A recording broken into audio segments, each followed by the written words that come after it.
설을 맞이하면은 보통 우리가 생각할 때 고향으로 돌아가는 그러한 이미지가 대단히 강하죠. 그러다 보니까는 설을 맞이하면은 보통 제가 설교 준비를 할 때에 우리의 고향, 육신의 고향도 있지만 영혼의 고향이 있기 때문에 그것을 한번 생각해 보는 것도 의미 있다라고 생각해서 오늘 말씀을 준비했습니다. 설 연휴가 되면 얼마나 많은 사람들이 이동을 합니까? 물론 옛날에 비하면은 고향으로 돌아가는 분들도 많지만은 또 여행을 떠나는 분들도 대단히 많죠. 그러나 고향을 향한 우리의 마음은 옛날이나 지금이나 똑같다라고 봅니다. 그러다 보니까 문자 그대로 기성 전쟁이 벌어지는 것이 우리의 현실입니다. 아무리 길이 막히고 힘들어도 찾아가고 싶은 것이 고향입니다. 그런데 우리에게는 육신의 고향이 그렇게 소중한 만큼 그 이상으로 영혼의 고향이 소중하다라고 하는 것을 잊어서는 안 됩니다. 그렇습니다. 성경은 분명히 우리에게 육신의 고향과 영혼의 고향이 있다는 것을 분명히 말합니다. 하나만 말하는 것이 아니에요. 두 가지를 동시에 말하고 있습니다. 흔히 우리는 육신의 고향을 잃고 가지 못하는 신앙인들을 불쌍하다라고 생각합니다. 그래서 북녘 땅의 고향을 둔 분들을 보면요, 얼마나 그들의 애타고 그리고 그들의 슬픈 마음을 우리가 TV를 통해서 볼 수 있는지 충분히 여러분들도 그 마음을 이해할 것입니다. 저도 영국에 살 때에 저번에도 말씀드렸지만은 고향을 참 많이 그리워했어요. 영국의 겨울 날씨는 아주 더 그립게 만들었고요. 오후 3시만 되면 껌껌해지기 때문에 영국에서의 겨울을 나기는 굉장히 어렵습니다. 그러다 보니까는 그런 환경 속에서 제가 살던 집 위로 비행기가 늘 다녔어요. 거기에 보면 이제 아시아나 항공도 지나갔고 또 우리 대한항공도 지나갔고 그걸 이렇게 쳐다보면요, 고향에 가고 싶다라고 하는 그런 생각이 참 많이 들었던 기억이 납니다. 그만큼 고향은 우리에게 너무나도 그리운 곳이 아닌가라고 하는 생각을 해봅니다. 그래서 신앙인들을 보면 너무나도 불쌍하다는 생각이 들죠. 가고 싶지만 가깝지만은 갈 수 없는 그런 땅이 되고 말았으니 얼마나 불쌍하겠습니까? 그러나 영혼의 고향을 잃어버린 영적 신앙인들은 더 불쌍한 존재다 이렇게 말할 수가 있습니다. 오늘 본문에는 영혼의 고향을 찾는 것이 얼마나 중요한지에 대해서 우리에게 소개를 합니다. 룻기의 시대적 배경은요, 사사 시대입니다. 그러니까 대략 BC 11세기경으로 그렇게 보고 있습니다. 룻기 1장 1절 말씀을 보면 사사들이 치리하던 때에 그 땅에 흉년이 됩니다. 유다 베들레헴의 한 사람이 그의 아내와 두 아들을 데리고 모압 지방에 가서 거류하였는데 라고 했습니다. 여기 보니까 우리가 너무나도 잘 아는 베들레헴이 등장합니다. 베들레헴은 그 의미가 떡집이라고 하는 의미를 갖고 있죠. 그러니까 풍요로운 지역이 바로 베들레헴이었다는 것을 우리가 알 수가 있습니다. 그런데 그곳에 흉년이 들었습니다.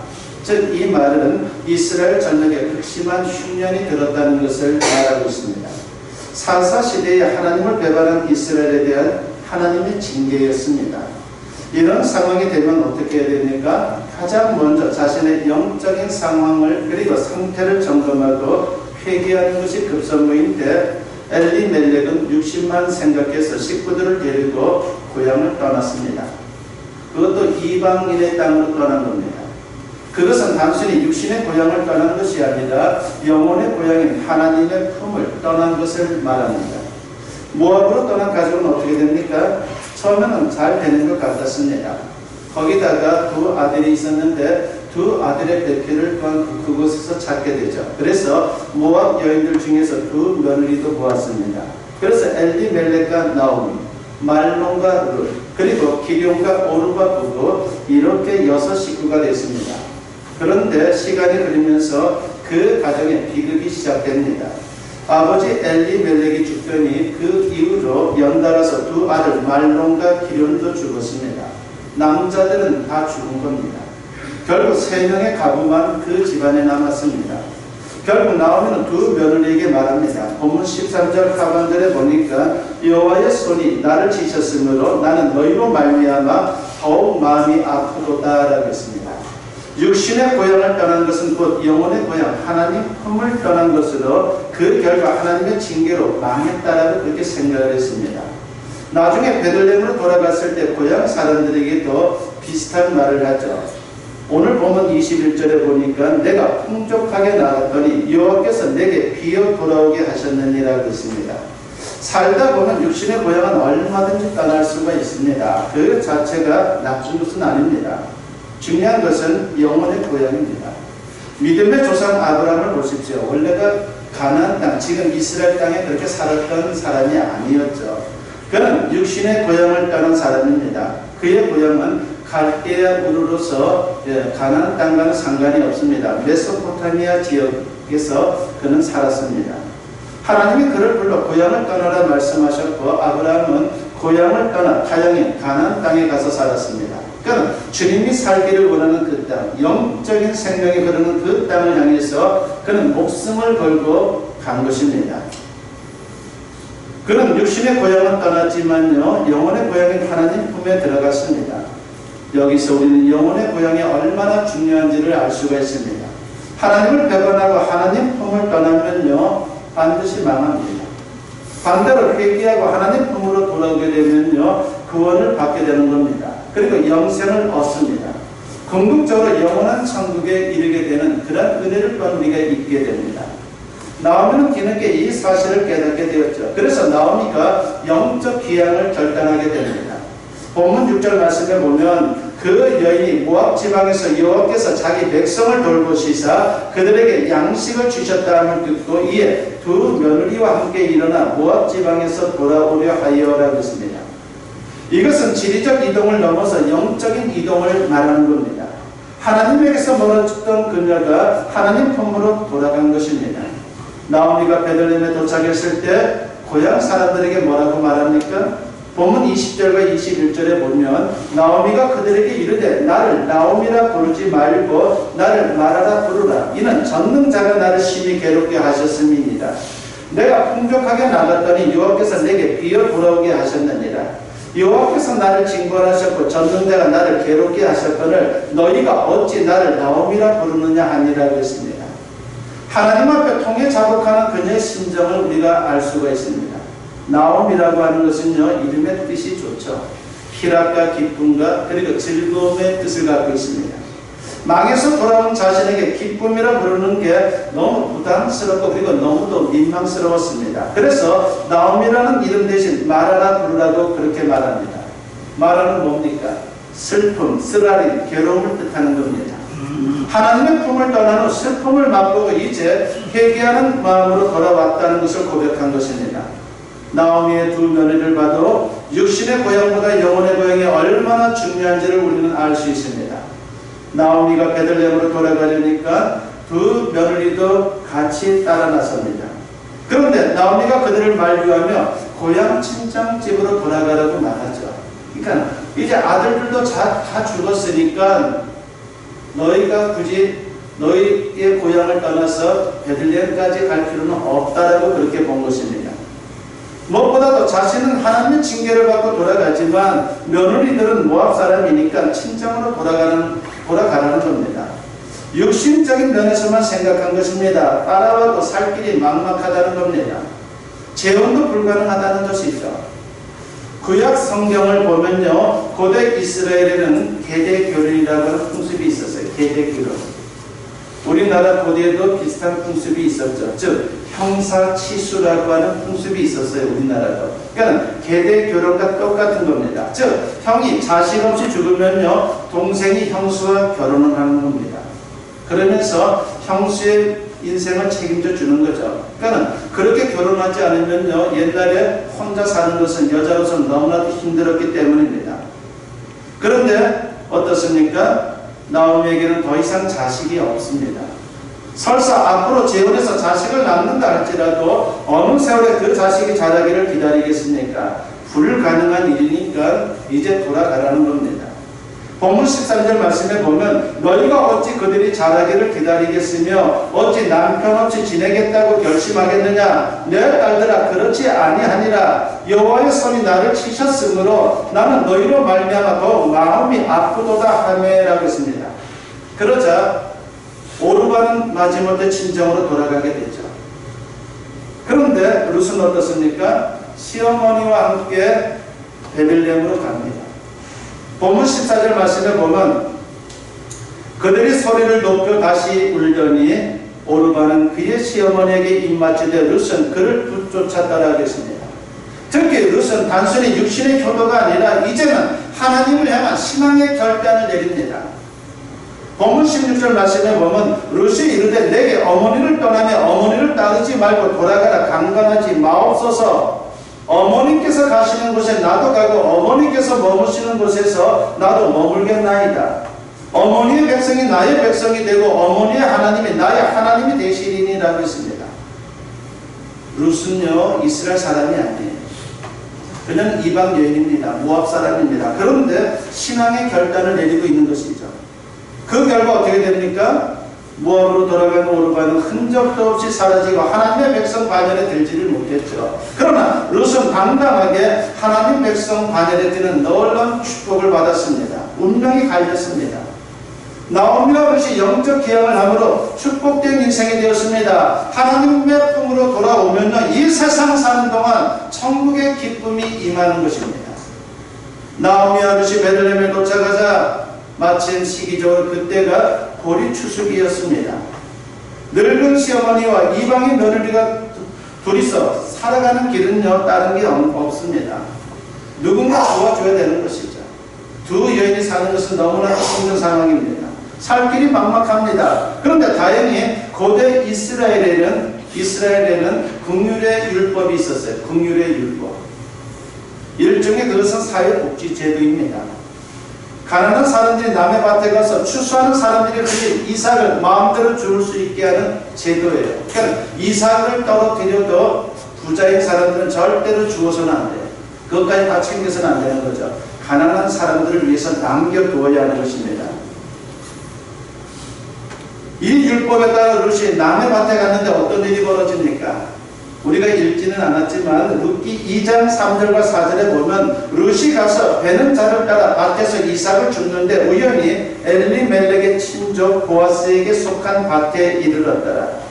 마침 보아스가 베들레헴에서부터 와서 베는 자들에게 이르되라고 했습니다. 여기 보니까 우연이라고 하는 말이 나옵니다. 이것은 룻이 별 생각 없이 어느 밭에 갔다는 뜻이죠. 그런데 공교롭게도 그것이 보아스의 밭이었습니다. 그러니까 룻과는 나오미와는 같은 집안 사람이에요. 바로 그 집에 그 보아스의 밭에 간 것입니다. 그때 마침 보아스가 밭에 나타납니다. 하나님의 놀라운 섭리입니다. 보아스가 이미 룻에 관한 소문을 듣고 호감을 갖고 룻을 보호합니다. 먹을 것을 많이 챙겨주고 일꾼들에게는 자유롭게 이삭을 많이 주도록 도와라고 당부합니다. 그런데 밭에서 돌아온 룻의 이야기를 듣다가 그 밭주인이 보아스라고 하는 말에 시어머니 나오미가 깜짝 놀라죠. 룻기 2장 20절에 보면 나오미가 자기 며느리에게 이르되 그가 여호와로부터 복받기를 원하노라. 그가 살아있는 자와 죽은 자에게 은혜 베풀기를 그치지 아니하도다 하고 나오미가 또 그에게 이르되 그 사람은 우리와 가까우니 우리 기업을 물을 자 중에 하나이니라 하니라고 했습니다. 보아스가 기업 물을 자 중에 한 명이라고 하는 게 중요한 거예요. 기업 물을 자라고 하는 것은요 친족 구속자라고 하는 뜻이 있습니다. 어떤 사람이 망했습니다. 그러면 가장 가까운 가족이나 친척이 도와주도록 하는 제도입니다. 예를 들어서 어떤 사람이 너무 궁핍해서 자신이 조상으로부터 물려받은 그 부동산을 다른 사람들에게 팔게 되는 상황이 되면요 그것을 대신 사주는 겁니다. 혹시 이미 팔았다면요 그것을 되찾아주는 제도예요. 그러니까 다른 집안으로 그 부동산이 넘어가지 않도록 하면서 그 가정을 돕도록 하는 것입니다. 심지어 홀로 남은 미망인과 계대 결혼까지 하는 그런 제도입니다. 보아스가 그 사실을 알고 자기보다 가까운 친척 즉 제1순위자를 찾아가 단판을 짓게 됩니다. 룻기 4장을 보면요 그가 성문에 나가 제1순위자가 혹시 지나가나 기다립니다. 그런데 마침 나타났습니다. 이 또한 하나님의 섭리였죠. 증인으로 마을 유지 장로 10명을 불러놓고 단판을 짓습니다. 그런데 제일 순위다가 처음에는 자기가 기업을 무르겠다라고 그렇게 하다가 이방 여인 룻과 결혼해야 되니까 포기합니다. 자신의 어떻게 보면 첫 번째 권리를 포기한 겁니다. 그리고 기업물을 권리 겸 의무를 보아스에게 양도하는 의미로 신발을 벗어서 넘겨줍니다. 신발을 벗어주는 것은요, 그 당시 계약 체결의 풍습입니다. 결국 보아스가 룻과 결혼하게 되었습니다. 룻기 4장 13절과 14절에 보면 이에 보아스가 룻을 맞이하여 아내도 삼고 그에게 들어갔더니 여호와께서 그에게 임신하게 하심으로 그가 아들을 낳은지라. 여인들이 나오미에게 이르되 찬송할지로다 여호와께서 오늘 네게 기업 물을 자가 없게 하지 아니하셨도다라고 했습니다. 마을 사람들이 나오미에게 축하합니다. 나오미가 가문의 대를 잇고 노년의 부양자를 얻었기 때문이죠. 그런데 단순히 육신의 대를 잇고 잘 살게 된 것만 기뻐한 게 아니에요. 하나님은 놀라운 섭리를 체험한 영적 기쁨이었습니다. 당사자인 룻은 얼마나 기뻤겠습니까? 육신적으로도 잘 살게 됐지만 무엇보다도 하나님 백성 반열에 든 것이 너무나도 기뻤습니다. 단순히 하나님 백성 반열에 든 정도가 아니라 더 나아가서 룻은 메시아의 조상이 됩니다. 메시아의 족보에 들어갑니다. 룻기 4장 21절과 22절에 보면 살몬은 보아스를 낳았고 보아스는 오벳을 낳았고 오벳은 이새를 낳고 이새는 다윗을 낳았더라고 했습니다. 예수님의 족보 그대로입니다. 룻은 다윗의 증조모로 예수님의 조상이 되었습니다. 룻이 모압을 떠나 이스라엘 베들레헴에 온 것은요, 단순히 지리적 이동이 아니죠. 영적인 이동을 한 겁니다. 육신의 고향을 떠났지만 영혼의 고향으로 기양을 했습니다. 만일 그녀가 오르바처럼 모압으로 돌아갔다면 어떻게 됐겠어요? 모압 사람들은요, 여호와 하나님을 섬기는 사람들이 아니죠. 그들은 그모스 신을 섬기는 사람들입니다. 그모스 신을 달리 말하면 몰렉 신이라고 성경은 소개합니다. 아주 잔인한 신이에요.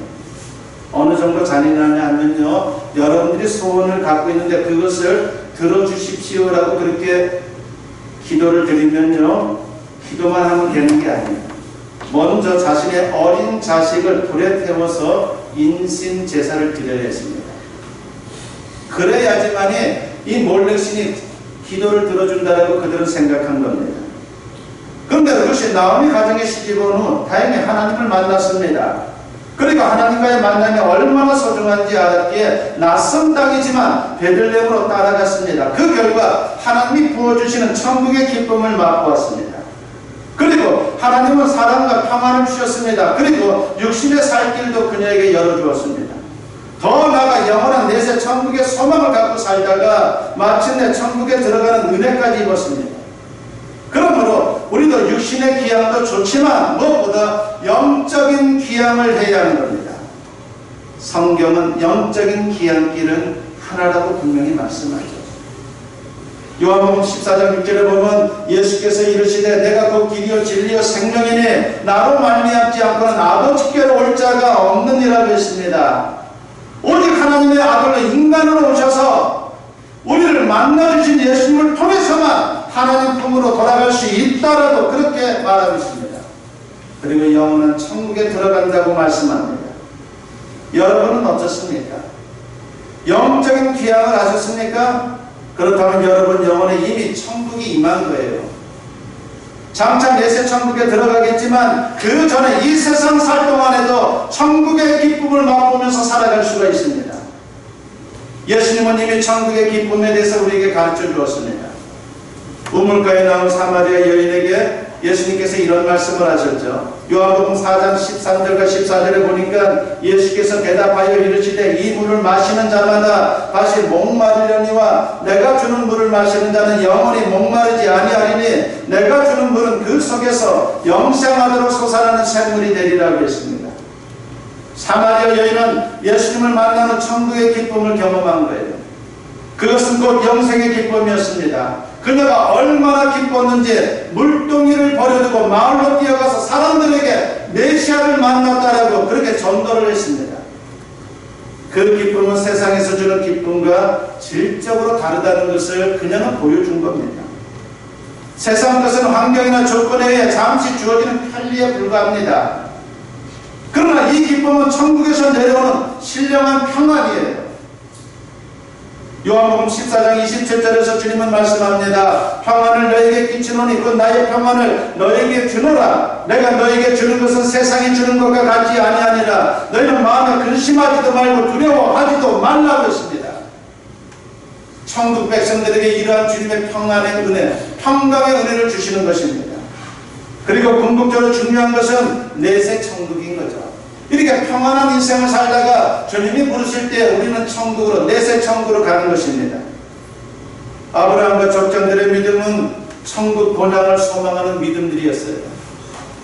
히브리서 11장 15절과 16절에 보면 그들이 나옴과 본향을 생각하였더라면 돌아갈 기회가 있었으려니와 그들이 이제는 더 나은 본향을 사모하니 곧 하늘에 있는 것이라고 했습니다. 자신의 육신의 고향보다도 천국을 소망하는 마음을 가지고 이 땅을 살았다는 것입니다. 존 버년이라고 하는 분이 아주 유명한 책을 썼죠. 우리가 잘 아는 철로 역정이라고 하는 책을 썼습니다. 여기 주인공 이름이 크리스찬입니다. 우리로 말하면 성도예요. 이 크리스찬이 천국을 향해 출발하는 장면이 계속해서 나옵니다. 과정들이 나오는 것이죠. 그런데 그가 천국으로 가는 도중에 많은 유혹들이 있었어요. 그러나 그 모든 유혹을 뿌리치고 앞으로 나아갈 수 있었던 힘은 다른 게 아닙니다. 그가 그토록 그리던 천국에 대한 소망 때문에 그 모든 유혹을 극복하면서 나아갔던 거예요. 천국에 대한 소망을 갖는 것은 이처럼 중요한 것입니다. 우리는 고향을 찾아가는 기성객입니다. 그런데 육신의 귀향보다 중요한 게 영적 귀향이다라고 하는 것을 여러분 잊어서는 안 됩니다. 나오미와 그처럼 영적인 귀향을 잘 할 수 있기를 바랍니다. 그래서 이 세상 살 동안 천국의 기쁨과 승리를 경험하며 내세 천국의 소망을 가지고 살다가 주님이 부르실 때에 당당하게 천국에 입성할 수 있는 저와 여러분 모두 될 수 있기를 주님의 이름으로 간절히 축원합니다.